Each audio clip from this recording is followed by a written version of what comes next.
Few crimes have prompted such a profound response in recent times. Thousands remembered Sarah Everard earlier this year, but millions have perhaps felt a shift in attitudes since. It's prompted our exclusive survey, one of the largest examinations of men to be carried out since her death. Of the hundreds polled across all age groups, 30% said the discussion in the months since was fair in highlighting where women feel unsafe and where men can help. But almost a quarter, 24%, said it was unfair and put the blame on all men. We have surveyed men right across the UK, and some have admitted to behaviour which even they themselves describe as harassment. Everyday actions which have impacted the lives of the women on the receiving end. You ever bought a lassie dinner and felt that meant she owed you something? This recent police campaign in Scotland provides a powerful message for men to look at their own actions and how they should hold each other to account. Most men don't look in the mirror and see a problem. But it's staring us right in the face. Peter Lassie runs White Ribbon UK, a charity urging men to take ownership, to stand against harassment and violence against women. It's about saying, well, actually, we want to do our bit to try and change male culture. That male culture that says it's okay to harass women, it's okay to be violent to women, it's okay to be derogatory to women, all those sorts of things. Because I've got a daughter, and I want to think that she's put into those sorts of situations when she goes out. We asked the men in our survey about their everyday activities and whether they think it could be seen as sexual harassment. Catcalling or wolf whistling in the street. 17% admitted they have done it before. Of the men who engaged in this or similar actions, 49% said it does count as sexual harassment. 41% said it doesn't. What about intentionally touching a woman without her permission? 8% said yes, they have done it before. Of those who admitted doing this or similar behaviour, 85% said it did count as harassment. 8% said it did not. Finally, sending an explicit message to someone without their consent. 3% said they'd done it at least once before. Again, of those who'd done it or acted similarly, 85% said it did count as harassment, and 6% disagreed, saying it didn't count. Men thinking that this sort of behaviour is okay it just shows how it's been normalised.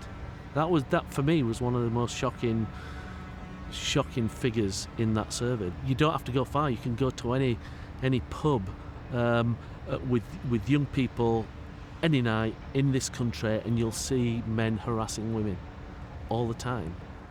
However, many of the men in our survey say they've changed their behaviour since the case of Sarah Everard. 28% said they're now more likely to walk on the opposite side of the road to a woman when she's walking alone.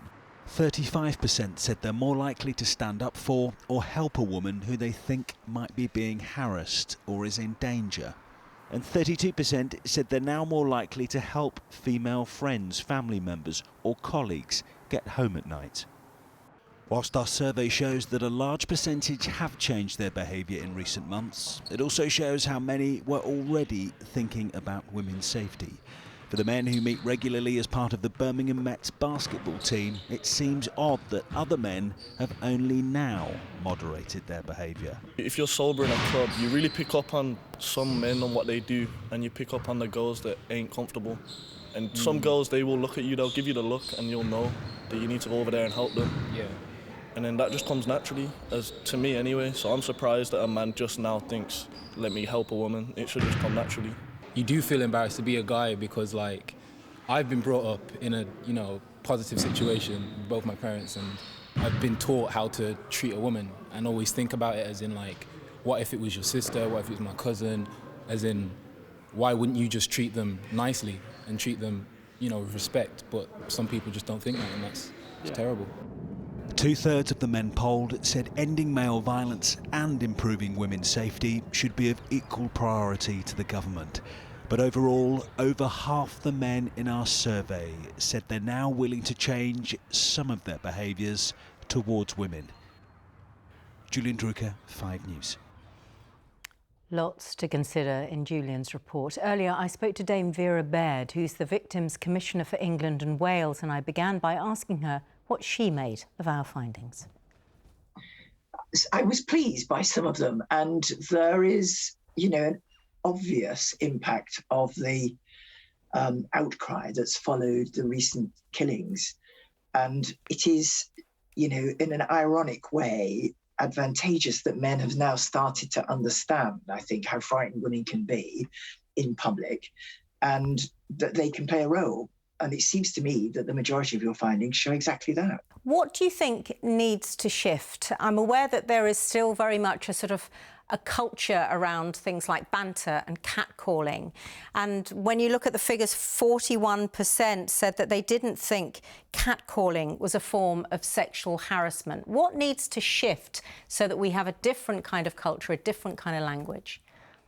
That, to me, was the most worrying one of the figures that you came up with, that it's possible for presumably the same group of men, a third of whom are now more ready to intervene, and some quite positive appreciations there. And yet that large chunk of whom don't think that catcalling is harassment. I mean, I'm puzzled by what they think it is. It is about the atmosphere it generates. Firstly, it's intimidating for the female. And secondly, it is a kind of aura that, mankind treats women like this and it's all right and no one's saying no.